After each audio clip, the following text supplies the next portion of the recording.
The tiny bundle wrapped in her late mother's quilt weighed nothing in Vanessa Mitchell's arms. Yet her heart bore the weight of mountains as she watched the first light of dawn paint the Colorado sky. She couldn't tear her eyes away from the small wooden box her neighbor had crafted yesterday, a box no mother should ever have to see.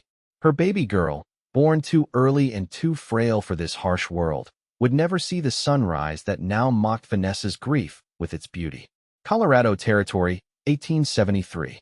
Vanessa had come west with dreams of a fresh start after losing her husband in the war. Now, standing beside a small grave on the hill behind her humble homestead, she wondered if God himself had abandoned her. "The Lord giveth, and the Lord taketh away," Reverend Phillips intoned, his voice carrying on the cool morning breeze. His words were meant to comfort, but they fell on Vanessa's ears like stones. What had she done to deserve such punishment? First Thomas, then their child, her sweet Emma, who had drawn just 23 breaths in this world. The handful of neighbors who had gathered the nearest, living almost 2 miles away, stood awkwardly in the growing light. Mrs. Cooper dabbed at her eyes, while her husband kept a respectful distance, hat clutched to his chest. The Wilson family, with their 4 healthy children, looked on with pitying expressions that made Vanessa want to scream. When the last prayer was said and the tiny box lowered into the unforgiving earth, the neighbors began to depart with murmured condolences and promises to check on her soon. Vanessa remained, unable to leave, as the first shovelful of dirt hit the box with a hollow sound that seemed to echo in her very soul. "Miss Mitchell." The voice came from behind her, unfamiliar and deep. Vanessa turned, wiping roughly at her tears, to find a tall man standing a respectful distance away. His clothes were trail-worn, his face weathered beneath the shadow of his hat. "A stranger. I apologize for intruding," he said, removing his hat to reveal sun-bleached brown hair. "I was passing by when I saw the gathering." Vanessa nodded stiffly, unable to summon words. What could this man possibly want at such a moment? "I lost someone too, once," he continued quietly, his blue eyes holding a depth of understanding that caught her off guard. "My wife and our unborn child." He looked at the small grave, now partially covered. "The pain feels like it might kill you." Fresh tears spilled down Vanessa's cheeks. "It should," she whispered. The stranger stepped closer, not intruding, but offering a presence that somehow felt steadying. "I don't mean to presume, madam, but I want to tell you something someone once told me." He glanced at the small wooden cross Mr. Cooper was setting at the head of the grave. "One day, your arms will be full again." Vanessa felt a flash of anger. "How dare you, not to replace what you've lost," he added quickly, his voice gentle but firm. "Nothing ever could. But because life finds a way of giving us second chances, even when we think we're finished with living." Before she could respond, he placed his hat back on his head, nodded respectfully, and turned to go. "I wish you peace, madam." "Wait," Vanessa called, surprising herself. "Who are you?" The man paused. "Everett James, madam. Just passing through." "Well, Mr. James, I appreciate your kindness. But I don't believe in second chances anymore." Something in his eyes, a flash of understanding, perhaps even a challenge, made her look away. "The world has a way of changing our minds about such things, Miss Mitchell." With that, he turned and walked toward a chestnut horse tethered near the path. Vanessa watched him go, the stranger's words echoing in her mind despite her resistance. "One day, your arms will be full again." The absurdity of it almost made her laugh through her tears. What did he know of her loss? What did anyone know? She remained by the grave until the sun was high in the sky, until her shoulders burned and her mouth grew parched. Only then did she force herself to return to the empty cabin, where no infant's cry would ever pierce the silence. The next morning brought no relief. Vanessa moved through her tasks like a ghost, feeding the chickens and her milk cow more out of habit than purpose. The garden she had so lovingly tended during her pregnancy now seemed pointless. Who was she growing food for? Just herself. Alone. 3 days after the burial, Vanessa was hanging laundry when she spotted a rider approaching. For one wild moment, her heart leapt, thinking it might be the stranger Everett James, though she couldn't say why the thought occurred or why it caused such a reaction. But as the figure drew closer, she recognized Sheriff Calloway's familiar silhouette. "Morning, Miss Mitchell," he called, dismounting with a grunt. The sheriff was a kind man in his 50s who had shown Vanessa nothing but respect since she'd arrived in the territory. Thought I'd check in on you. I'm managing, Sheriff, she replied, securing a sheet to the line. Brought you some of my wife's stew. He produced a covered pot from his saddlebag. Martha said to tell you she's praying for you. Please thank her for me. Vanessa accepted the pot, touched by the gesture despite her numbness. The sheriff removed his hat, looking uncomfortable. There's something else, Miss Mitchell. There's been trouble at the Reynolds place. Vanessa frowned. The Reynolds Ranch was one of the larger operations in the area, about 5 miles north. What kind of trouble? Rustlers hit them 2 nights ago, took nearly 20 head of cattle, and shot one of their hands. The sheriff's expression was grim. Man died this morning. That's terrible. Poor Mrs. Reynolds. Yes. Well, the reason I'm telling you is to be cautious. You're out here alone, and I have my rifle, Sheriff, Vanessa interrupted, bristling slightly at the implication of her vulnerability, though she knew he meant well.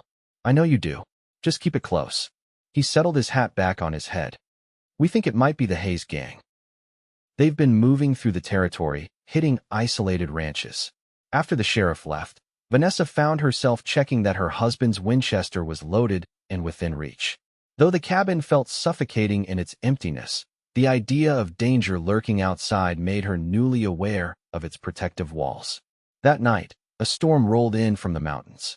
Vanessa sat by the fire, listening to the rain pelt the roof and the wind howl around the corners of the cabin. When a particularly loud crack of thunder shook the windows, she nearly jumped out of her skin at a sudden pounding on her door. Heart racing, she grabbed the rifle and approached cautiously. Who's there? She called, trying to keep her voice steady. Miss Mitchell? It's Everett James. I apologize for the late hour. Vanessa hesitated, finger near the trigger. What do you want? Shelter from the storm, if you can spare it. My horse spooked, and I took a fall. I think my arm's broken. She cracked the door open, rifle still at the ready, and found Everett James standing in the driving rain, his left arm cradled awkwardly against his chest, his face pale even in the dim light. You're really hurt, she said, lowering the rifle slightly. I'm afraid so. Water dripped from the brim of his hat. I wouldn't impose if there was anywhere else to go. Vanessa stepped back, opening the door wider. Come in, then. As he stepped into the light, she could see a nasty gash on his forehead in addition to the way he favored his left arm. Sit down, she instructed, setting aside the rifle to fetch clean cloths and her small medical kit, one of the few useful things her father had taught her before she'd left Pennsylvania. Thank you, Everett said, removing his sodden hat and coat awkwardly with one hand. I didn't expect to find myself at your door again so soon. Nor I to find you there, Vanessa replied, dampening a cloth to clean the cut on his head. Hold still. As she worked, she became acutely aware of his presence, the clean scent of rain mingling with leather and horse, the steady rise and fall of his chest, the way his eyes followed her movements. He was younger than she'd first thought, perhaps 30 or so, with lines at the corners of his eyes that spoke of both laughter and hardship. How's your arm? She asked, finishing with the cut. Hurts like the devil, he admitted. But I don't think it's a bad break. I've had worse. Let me see. Vanessa gently helped him remove his shirt, revealing a muscled torso marked with old scars. His left forearm was already swelling and bruising. You're right, it's not displaced. We need to splint it. As she worked, binding his arm between 2 straight pieces of wood salvaged from a broken chair, she found herself telling him about the sheriff's visit, about the rustlers. The Hayes gang, Everett said, his expression darkening. They're bad news. You know of them? He nodded. I've crossed paths with them before. They don't just steal cattle, they're not above hurting people who get in their way. A shiver ran down Vanessa's spine. The sheriff thinks they might still be in the area. All the more reason you shouldn't be out here alone, Everett said, then immediately looked regretful. I apologize. That's not my place. No, it isn't, Vanessa agreed, tying off the bandage with perhaps more force than necessary. I've been taking care of myself for some time, Mr. James. Everett, please. He held her gaze. And I don't doubt your capability, Miss Mitchell. I've seen enough of it tonight. The sincerity in his voice took the edge off her irritation. Vanessa, she offered in return. Vanessa, he repeated, as if testing the sound of it. Thank you for your help. You can take the chair for the night, she said, suddenly uncomfortable with the intimacy of the moment. I'll get you some blankets. The storm continued through the night, but eventually Vanessa fell into a fitful sleep, aware of the stranger's presence in her home. When she woke at dawn, she half expected to find him gone, but Everett was already up, attempting one-handed to brew coffee. You shouldn't be using that arm, she chided, taking over the task. I didn't want to wake you. He looked sheepish. I'm not used to being idle. Over a simple breakfast of cornbread and the last of Mrs. Cooper's preserves, Everett explained that he had been on his way to Denver when the storm hit. What's in Denver? Vanessa asked, curious despite herself. A job, hopefully.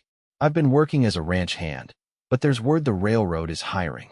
Better pay, more stability. He studied her over the rim of his cup. What about you? Do you have family nearby? Vanessa shook her head. No family anywhere, not anymore. My husband died at Gettysburg. I came west afterward, bought this place with what little money we had saved.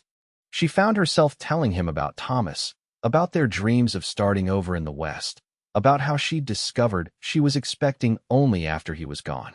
And now, she trailed off, unable to speak of Emma. Now you're wondering why you should stay? Everett finished quietly. Vanessa looked up, startled by his perception. Yes, she admitted, but I have nowhere else to go.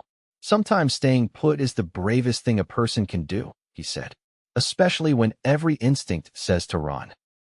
After breakfast, the rain having stopped, Everett insisted on helping with the morning chores despite his injured arm.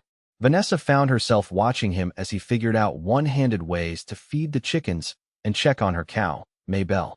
You've done this before, she observed. Grew up on a farm in Ohio, he confirmed. 5 sisters, so I learned early how to pull my weight. 5 sisters? No wonder you escaped west. His laugh was unexpected and warm. They weren't so bad. Taught me to respect women, at least. By midday, Everett's horse had returned, grazing peacefully near the edge of Vanessa's property. I suppose that's my cue, he said, looking almost reluctant. You should rest that arm for a few days, Vanessa said, surprising herself with the implied invitation. Denver will still be there. Everett studied her, something unreadable in his expression. Are you sure? I don't want to impose. You can earn your keep, she replied practically. There are things around here I could use help with, injured arm or not. And so Everett stayed. The first day became 2, then 3. Despite his injury, he proved useful fixing the loose porch step that had been bothering Vanessa for months, showing her a better way to secure the chicken coop against predators, even managing to repair her leaky roof with one good arm and patient instruction on how she could help. They fell into an unexpected rhythm, working side by side during the day, sharing quiet meals in the evening. Vanessa found herself talking more than she had in months, telling Everett about her childhood in Pennsylvania, about the books she loved, about the garden she'd planned to expand next season. In turn, he told her about his life, the farm in Ohio, his time fighting for the Union, his marriage to his childhood sweetheart Sarah, and their dreams of starting a family. She died in childbirth, he said quietly on the 4th night, as they sat by the fire. Neither of them survived. I'm sorry, Vanessa whispered, understanding now the knowledge she'd seen in his eyes at Emma's grave. It was 8 years ago now. The pain changes shape, but it doesn't go away. Not entirely. He looked at her directly. That's why I said what I did that day, about your arms being full again. I wasn't trying to dismiss your loss. I know that now, she acknowledged, though I still don't know if I believe it. That's all right, he said gently. You don't have to. On the morning of the 5th day, Vanessa awoke to the smell of coffee and biscuits. She found Everett in the kitchen, his splinted arm still awkward but clearly bothering him less. You're getting better at that, she observed, nodding toward the plate of slightly misshapen but golden biscuits. Practice, he grinned, though I confess these aren't as good as my mother's. Few things are. Vanessa smiled, reaching for a cup. Their fingers brushed, and she felt a jolt of awareness that she quickly tried to dismiss. After breakfast, Everett announced his intention to check the property boundary. Sheriff said those rustlers are still about. Best to make sure everything's secure. I'll come with you, Vanessa decided, reaching for her shawl. I haven't walked the full property in weeks. The day was clear and cool, the land still fresh from the recent rains. As they walked, Everett pointed out tracks in the soft earth: deer, coyote, the occasional rabbit. Vanessa found herself seeing her land through new eyes, appreciating its beauty in a way she hadn't since before Emma's birth. They were nearing the western boundary when Everett suddenly went still, one hand raised to signal silence. Vanessa froze, following his gaze to a disturbed section of brush about 50 yards ahead. "Someone's been through here," he whispered. "Recently." Before Vanessa could respond, the crack of a rifle split the air. Everett shoved her down, just as a bullet splintered the tree trunk beside them. "Run," he hissed, pushing her toward a small ravine to their right. "Back to the cabin." "Not without you," she protested, but he was already drawing the pistol he kept at his hip. "I'll be right behind you." "Go." Heart pounding, Vanessa ran, keeping low as another shot rang out. She glanced back to see Everett returning fire, then following in her wake. They made it to the ravine, sliding down its bank to the relative safety of its depth. "Who are they?" she gasped, pressing against the earth wall. "Likely Hayes and his men," Everett replied grimly, checking his ammunition. "They must have been scouting your place. But I have nothing worth stealing. You have a cow, chickens, a decent cabin. For men like that, it's enough." His expression was hard. "And you're a woman alone." The implication made Vanessa's blood run cold. "What do? We need to get back to the cabin. You have your rifle there, and better walls than this ravine provides." He peered cautiously over the edge. "I count 3 of them, spread out. They're trying to flank us." "There's an old game trail that follows this ravine," Vanessa said. "It comes out behind the woodshed." Everett nodded. "Lead the way." They moved as quietly as possible along the bottom of the ravine, which gradually deepened as they went. Vanessa's heart hammered against her ribs, every sound a displaced stone, the rustle of their clothing seeming impossibly loud. Behind them, she could hear shouts as their pursuers discovered their escape. The ravine curved sharply, and suddenly they were at the old trail Vanessa had mentioned. It was overgrown but visible, winding up and away from the ravine toward her property. "Go," Everett urged, his splinted arm clearly causing him pain as they scrambled up the incline. "I'll cover our tracks as best I can." They had just reached the top when a shout indicated they'd been spotted. Everett pushed Vanessa ahead of him as a bullet kicked up dirt at their feet. "Run," he shouted, turning to fire twice at their pursuers. Vanessa ran as she never had before, the cabin now visible across the small meadow that served as her yard. They were halfway across when Everett stumbled beside her with a grunt of pain. "Everett," she cried, seeing the blood spreading across his right thigh. "Keep going," he gritted, struggling to his feet. "Get to the cabin." Somehow, they made it, bursting through the door and slamming it behind them. Vanessa immediately grabbed her rifle while Everett dragged a heavy chest in front of the door. "The windows," he gasped, leaning heavily against the wall. Blood dripped steadily from his leg. Vanessa quickly moved to secure the shutters, her mind racing. "We need to stop that bleeding," she said, eyeing his wound. "Later. They're coming." Outside, they could hear the men approaching, no longer bothering with stealth. "Come on out, pretty lady," a rough voice called. "We just want to talk." Cruel laughter followed the statement. Vanessa's grip tightened on her rifle. "That's Hayes," Everett whispered, positioning himself by one window with his pistol ready. "He doesn't leave witnesses." 3 against 2, Vanessa said, trying to keep her voice steady. "And one of us is injured." Everett met her eyes across the small room. "I've faced worse odds." He managed a tight smile. "And you're a better shot than you think, Vanessa Mitchell." A shot shattered one of the shuttered windows, sending splinters of wood flying. Vanessa ducked, then raised her rifle and fired through the broken slats. A yell of pain told her she'd hit something. "Good," Everett called. "Keep them guessing." What followed was the most terrifying hour of Vanessa's life. The men outside Hayes and his remaining 2 companions tried repeatedly to approach the cabin, only to be driven back by Vanessa and Everett's fire. But they were running low on ammunition, and Everett was growing weaker from blood loss despite the makeshift bandage Vanessa had managed to tie around his thigh during a lull. "They'll rush us soon," he said, his face alarmingly pale.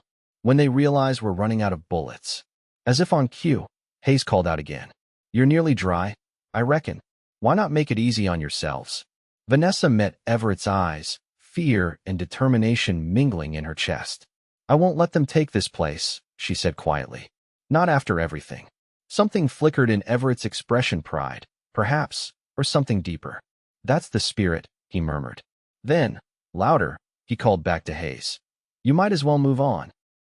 Sheriff Calloway and his men are due here any minute." A mocking laugh answered him. "Nice try, mister. The sheriff's 10 miles away dealing with a fire at the Peterson place, one we started as a distraction." Vanessa's heart sank at this news. No help was coming. Everett seemed to read her thoughts. "We're not finished yet," he said firmly. "I've got an idea." His plan was dangerous, but simple. The back window of the cabin, small and high up, overlooked the chicken coop. If Vanessa could slip out while Everett maintained fire from multiple positions to make it seem they were both still inside, she might be able to circle around and surprise their attackers. "It's too risky," she protested. "You can barely stand." "Which is why it has to be you," he insisted. "I'll be fine. I can keep them busy for at least 10 minutes. Vanessa wanted to argue further, but the determination in his eyes stopped her. This was their only chance. "Be careful," she whispered, suddenly afraid for him in a way that went beyond their current danger. "You too," he replied softly, his hand briefly covering hers. "You're stronger than you know, Vanessa." With that, she slipped out the small window, dropping quietly behind the chicken coop. The hens clucked in protest, but the sound was covered by another shot from inside the cabin as Everett kept up the deception. Heart pounding, Vanessa made her way around the edge of the property, using the trees and outbuildings for cover. She could see 2 of the men positioned near the front of the cabin, rifles trained on the door and windows. Of the third, Hayes himself, she presumed there was no sign. She was trying to determine her next move when a voice behind her froze her blood. Well, what have we here?" Vanessa whirled to find herself face to face with a tall, broad-shouldered man with a cruel smile and a scar running from his left eye to his jaw. "Hayes, trying to be clever, were you?" he sneered, raising his pistol. "Drop the rifle, darling." Vanessa's mind raced. She was too far from the cabin for Everett to help, and Hayes was too close for her to risk raising her own weapon. "I said drop it." Hayes snarled, stepping closer. Making a split-second decision, Vanessa let the rifle fall, but as it did, she kicked hard at Hayes's knee. The man howled in surprise and pain, his shot going wild as he stumbled. Vanessa dove for her rifle, but Hayes recovered quickly, lunging at her and knocking her to the ground. "You'll pay for that," he growled, pinning her with his weight. Vanessa fought with everything she had, clawing at his face, kicking, twisting. She managed to land a solid hit to his groin, making him double over long enough for her to scramble away. But before she could reach her rifle, he caught her ankle, dragging her back. A shot rang out, and for a moment Vanessa thought one of Hayes's men had fired. But then Hayes's grip on her ankle loosened, and he slumped forward with a look of surprise, blood blooming across his chest. Behind him stood Everett, leaning heavily against a tree, his smoking pistol still raised. His face was gray with pain, but his hand was steady. "Everett," Vanessa gasped. "The others," he managed, nodding toward the cabin. As if in answer, more shots rang out, but these came from beyond the property. Moments later, Sheriff Calloway's voice boomed across the yard. "Hayes, it's over. Throw down your weapons." The remaining rustlers, seeing their leader fallen and new opponents arrived, quickly surrendered. Sheriff Calloway, along with 3 deputies and Mr. Cooper, secured the men while Vanessa helped Everett back to the cabin. "The fire was real," the sheriff explained later, as his deputy tended to Everett's wound. "But we handled it quick and were on our way back when we heard the shooting. Cooper here insisted we check on you first thing." "Thank God you did," Vanessa said fervently. "You two held your own admirably," the sheriff said, looking impressed. "Hayes has been terrorizing settlements across 3 territories. There's a substantial reward for his capture, or in this case, his demise." "I don't care about any reward," Vanessa said, her eyes on Everett, who lay pale but stable on her bed. "I just want peace." The sheriff's eyes softened. "I understand, Miss Mitchell, but the money is rightfully yours, both of yours.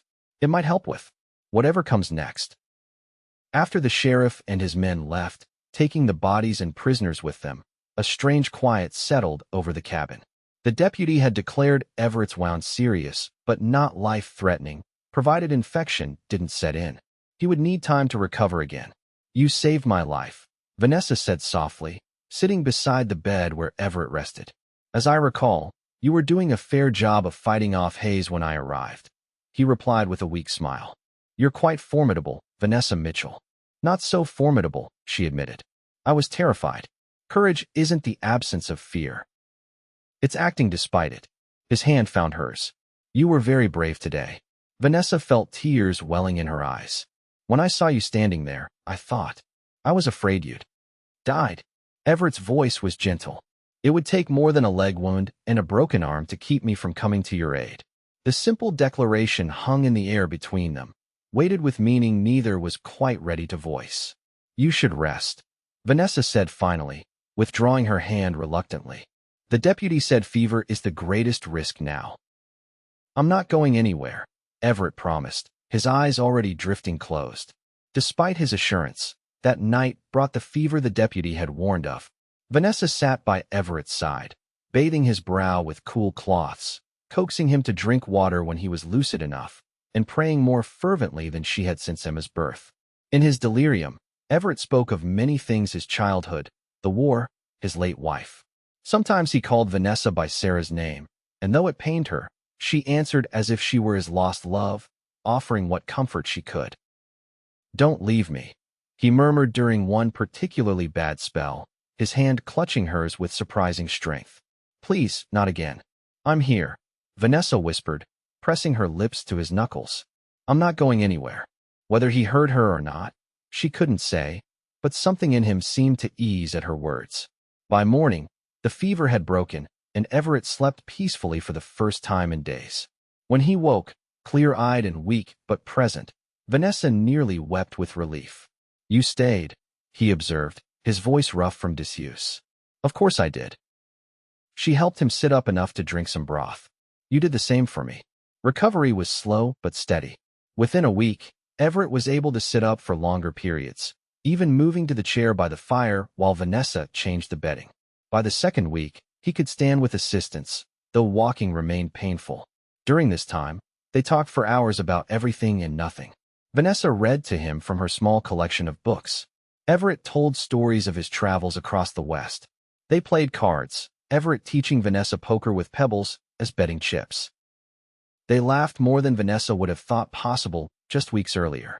And in the quiet moments, when conversation lulled and the only sounds were the crackling fire and their own breathing, something grew between them, tentative, fragile, but undeniably real. It was during one such moment, nearly 3 weeks after the attack, that Everett finally spoke of what had been building. "I should be able to travel soon," he said, watching Vanessa as she mended one of his shirts. Her hand stilled. "Yes, I suppose you will.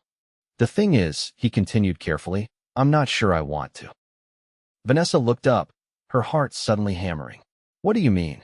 "I mean that somewhere between that day at the gravesite and now, something changed." His eyes held her steadily. "I came to Colorado looking for work, for a new start. I wasn't looking for this." "And what is this, exactly?" Vanessa asked, her voice barely above a whisper. Everett shifted in his chair, leaning forward despite the pain it clearly caused him. "A chance. A reason to stay in one place. Someone worth staying for." The air between them seemed to vibrate with possibility and fear. "Everett," Vanessa began, unsure of what to say. How could she explain the confusion in her heart? The guilt she felt at the joy his presence brought her, so soon after her loss. "You don't need to say anything now," he assured her quickly. "I know it's too soon. I know you're still grieving. I wanted you to know where I stand before I make any decisions about leaving." Vanessa set aside her sewing and crossed to him, kneeling beside his chair. "I don't know what this is either," she admitted, "but I know that the thought of you leaving makes it hard to breathe." Everett's hand came up to cup her cheek, his touch gentle as if she might shatter. "Then I'll stay? For as long as you want me to." "What about Denver? The railroad job?" "There will be other jobs." His thumb brushed her cheekbone. "There's only one Vanessa Mitchell." The first kiss, when it came, was gentle, a question more than a demand. Vanessa answered by leaning into it, her hands coming up to rest on his shoulders as something long dormant awakened within her. When they parted, Everett rested his forehead against hers. "I know I can never replace what you've lost," he murmured. "I wouldn't try to. But I meant what I said that day, Vanessa. One day, your arms will be full again, if you'll let them be." Tears spilled down Vanessa's cheeks, but for the first time in months, they weren't solely tears of grief. "I think," she whispered, "I might be ready to believe that now." As spring yielded to summer, Everett's strength returned. He built himself a small cabin nearby, close enough for daily visits, but separate enough to protect Vanessa's reputation in the eyes of their neighbors. Mrs. Cooper, who had initially raised eyebrows at Everett's continued presence, soon became their most vocal supporter, bringing pies and casseroles as transparent excuses to check on their friendship. With the reward money from Hayes's capture, they were able to make improvements to the property that Vanessa had only dreamed of before: a larger chicken coop, 2 more milk cows, better fencing, and seeds for an expanded garden. Everett proved himself skilled with woodworking, crafting new furniture for Vanessa's cabin and repairing what was broken. They established a routine, taking meals together, working side by side during the day, and parting reluctantly each evening. Their kisses grew more frequent, more confident, though both were careful not to let passion outpace propriety. There would be time for that, they silently agreed. They had already survived the worst life could throw at them. They could be patient with its blessings. One warm evening in July, as they sat on Vanessa's porch watching fireflies dance in the gathering dusk, Everett took her hand. "I've been thinking," he said, his voice carrying that particular tone Vanessa had come to recognize as preceding something important. "A dangerous pastime," she teased gently. He smiled, squeezing her fingers. "I've been thinking about permanence, about building something that lasts." Vanessa's heart quickened. "Have you now?" "I have." He turned to face her fully. "I love you, Vanessa Mitchell. I think I have since that day by the grave, though I didn't know it then. I love your strength, your kindness, the way you face each day despite its hardships. I love the home you've created here, and I want to be part of it, not as a neighbor, not as a friend, but as your husband, if you'll have me." Tears blurred Vanessa's vision as she nodded, unable to speak for a moment. When she found her voice, it was steady with certainty. "Yes," she said simply. "Yes, I'll have you." The wedding was a small affair, held in the meadow behind Vanessa's cabin in early September. Reverend Phillips officiated, with the Coopers, the Wilsons, Sheriff Calloway and his wife, and a handful of other neighbors in attendance. Vanessa wore a new dress of pale blue calico, with wildflowers in her hair. Everett, standing tall and strong with no trace of his former injuries, looked at her as if she were the sunrise after the longest night. "I promise to cherish you all the days of my life," he vowed, his voice carrying clear and true on the autumn breeze. "To honor the past we both carry, and to build a future worthy of the second chance we've been given. I promise to walk beside you through whatever lies ahead," Vanessa replied, her heart full to bursting. "To make a home with you that shelters us both from life's storms, and to love you with the whole of my healing heart." When Reverend Phillips pronounced them man and wife, the small gathering erupted in cheers that seemed to echo all the way to the mountains. As Everett swept her into his arms for their first kiss as husband and wife, Vanessa felt a peace she had thought forever lost to her. That night, in the privacy of the cabin that was now truly their home, they came together as husband and wife. Everett's touch was reverent, his patience infinite as they discovered each other. For Vanessa, who had known only one man before and had thought that part of her life finished, the intimacy was both familiar and entirely new, a rediscovery of joy she had believed buried alongside her losses. "I love you," she whispered in the darkness, cradled in the safety of his arms. "I never thought I could feel this way again." "That's the miracle of the human heart," Everett murmured against her hair. "Its capacity to heal, to expand, to love again." As autumn deepened into winter, they settled into the rhythms of married life. They expanded the cabin, adding a proper bedroom and enlarging the kitchen. Everett proved as skilled at ranching as he was at carpentry, and by year's end, they had acquired a small herd of cattle and 2 horses in addition to Vanessa's existing livestock. Their neighbors, initially skeptical of the whirlwind romance between the widow and the drifter, soon came to see what Vanessa and Everett had known from the start, that sometimes the most unexpected meetings are the ones fate has been arranging all along. When spring came again, bringing with it the anniversary of Emma's birth and death, Everett walked with Vanessa to the small grave on the hill.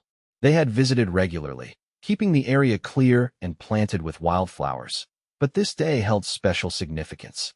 "I brought something," Everett said softly, producing a small carved wooden angel from his pocket.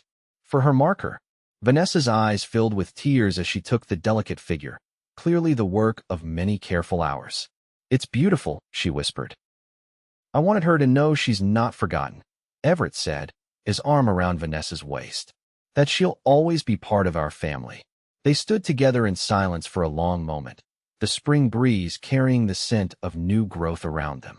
"I have something to tell you, too," Vanessa said finally, turning in Everett's embrace to face him. Her hand came to rest on her stomach, still flat, but harboring the secret she'd confirmed with Martha Calloway just days before. "Our family is growing."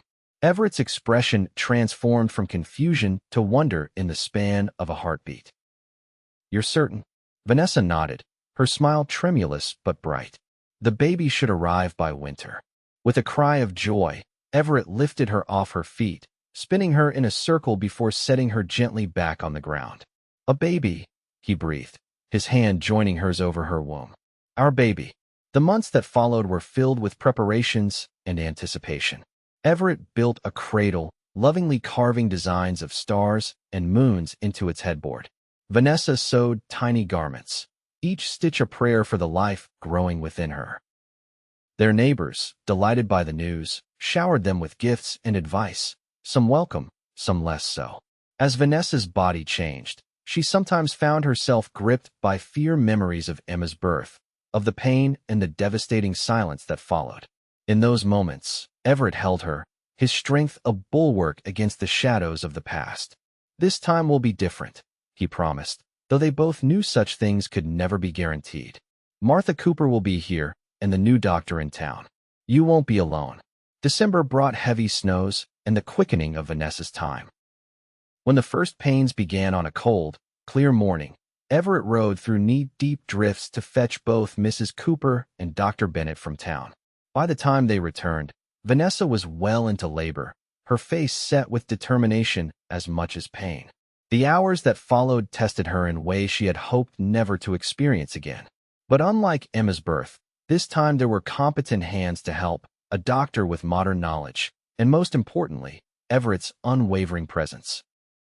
Though tradition dictated that men wait elsewhere during childbirth, Everett refused to leave her side, holding her hand through each contraction, wiping her brow, murmuring encouragement when her strength flagged. "You can do this," he told her as the moment of delivery approached. "You're the strongest person I know, Vanessa James." With a final, powerful effort, Vanessa brought their child into the world, a robust boy with a shock of dark hair and lungs that announced his arrival with healthy, indignant wails. "A son," Dr. Bennett announced, cleaning and wrapping the infant before placing him in Vanessa's trembling arms. "A fine, strong son." Vanessa gazed down at the tiny face, relief and love washing through her in equal measure. The weight of him in her arms, the solidity of his presence after so many months of worry, felt like nothing short of a miracle. "Hello, little one," she whispered, tears streaming down her cheeks. "We've been waiting for you." Everett sat beside her on the bed, his arm around her shoulders, his other hand gently touching their son's head. "He's perfect," he said, his voice thick with emotion. "Just like his mother." They named him Thomas Everett James, honoring both the past and the present. Young Thomas thrived, growing quickly from the tiny newborn into a curious, smiling infant who captivated everyone he met. His eyes, initially the dark blue of all newborns, gradually lightened to match his father's, while his smile was entirely Vanessa's. Life with a baby was exhausting and exhilarating in equal measure. Nights were broken by feedings, days punctuated by the new discoveries of parenthood. Through it all, Everett and Vanessa found their partnership deepening, their love strengthened by the shared purpose of raising their son. "I never thought I could be this happy again," Vanessa confessed one evening as they sat by the fire, Thomas sleeping peacefully in his cradle nearby. "After everything." It seemed impossible. Everett drew her closer, pressing a kiss to her temple. Not impossible, just waiting for the right time. By Thomas's first birthday, the James homestead had grown considerably. With careful management of their resources and Everett's increasing skill as a cattleman, they had expanded their herd and their acreage. The once humble cabin was now a proper house with multiple rooms, including a nursery for Thomas and, they hoped, future siblings. The anniversary of their first meeting that solemn day by Emma's grave remained a day of remembrance. Each year, they visited the small plot on the hill, now beautifully maintained with a proper headstone and flowering shrubs. But it was no longer a place of only sorrow. It had become a place of connection, of acknowledgement that joy and grief could coexist in the same heart. When Thomas was 2, Vanessa discovered she was expecting again. This pregnancy, unmarked by the fear that had shadowed her carrying of Thomas, progressed smoothly toward a spring delivery. Everett, if possible, was even more attentive than before, ensuring Vanessa rested when needed while keeping up with their energetic toddler. April brought their daughter, Elizabeth Sarah James, born quickly and with far less drama than her brother. Thomas, initially suspicious of the small interloper who commanded so much of his parents' attention, soon appointed himself her protector and constant companion. "Look at them," Everett said one summer afternoon, watching Thomas show his baby sister a caterpillar he'd found, carefully holding it where she could see from her blanket on the grass. "Who would have thought, that day we met, that this would be our life?" Vanessa leaned against him, contentment washing through her. "You did," she reminded him. "You were the one who said my arms would be full again." "I hoped," he corrected, turning to face her. "But even I couldn't have imagined how completely that hope would be fulfilled." As the years passed, the James family continued to grow in both size and happiness. When Thomas was 7 and Elizabeth 5, they welcomed twin boys, Samuel and David. The house expanded again to accommodate the growing brood, and Everett's cattle operation became one of the most successful in the county. Vanessa, once so alone in her grief, found herself surrounded by life and love. She became known in the community not only as Everett James's wife and the mother of their children, but as a woman of compassion and strength who never turned away anyone in need.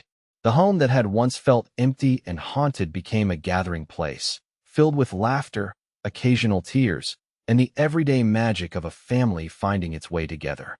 On their 10th wedding anniversary, Everett surprised Vanessa with a trip to Denver, their first real journey away from the homestead since their marriage. With the children safely in the care of the Cooper's grown daughter and her husband, they boarded the train that had finally reached their part of Colorado. "Remember when you were headed to Denver for a railroad job?" Vanessa teased as they settled into their seats. "How differently things might have turned out." "I can't imagine it," Everett replied honestly, taking her hand. "That life alone, rootless, seems like it belonged to someone else entirely." In Denver, they stayed in a fine hotel, ate in restaurants, and attended a theatrical performance, luxuries unimaginable in their daily lives. But as much as they enjoyed the novelty, by the 3rd day, they were both eager to return home. "The city has its charms," Everett admitted as they boarded the train for the return journey, "but none that compare to what's waiting for us. 4 wild children and a house that's never quiet." Vanessa laughed. "Exactly." He kissed her hand. "Our perfect life." When they arrived home, the children ran to meet them, full of stories about their adventures with the Coopers and desperate to show their parents the various treasures they'd collected in their absence. As Vanessa hugged each child in turn, she caught Everett's eye over their heads. In that moment, with the setting sun painting the land in gold and her family gathered close, Vanessa felt the fullness of the journey that had brought her here, from devastating loss to abundant joy, from emptiness to overflowing. The pain of the past remained, a shadow that would never entirely fade, but it had been transformed into something she could carry without being crushed by its weight. That night, after the children were finally asleep and the house had settled into silence, Vanessa and Everett stood on their porch, watching the stars emerge in the vast Colorado sky. "I was thinking about that day," Everett said softly. "The first time I saw you." "My darkest hour," Vanessa murmured. "Yes." His arm tightened around her waist. "I didn't know then what we would become to each other. I only knew you were in pain. and I wanted to offer some small comfort. You gave me far more than comfort, Vanessa said, turning to face him. The years had added silver to his hair and lines around his eyes, but to her, he was more handsome than ever, his face a map of their shared life, of joy and worry and love. You gave me hope when I had none. You gave me a reason to believe in tomorrow. And you, he replied, framing her face with his hands, gave me a home when I'd stopped believing I deserved one. You made me whole again, Vanessa James. As they sealed these truths with a kiss as tender as their first, Vanessa thought of the words that had brought them to this moment, words spoken beside a tiny grave on a dawn-lit hill so many years ago. One day, your arms will be full again, not as a replacement for what was lost, but as proof that life's capacity for renewal was as boundless as the western sky above them. Her arms were indeed full with her husband's embrace, with their children's need and love, with the life they had built together from the ashes of their separate griefs. Full to overflowing, in ways she could never have imagined in that dark time. And as the night deepened around their home, Vanessa sent a silent prayer of gratitude to the stars for second chances, for healing, and for the mysterious ways in which loss could lead, eventually and against all odds, to the finding of a greater love.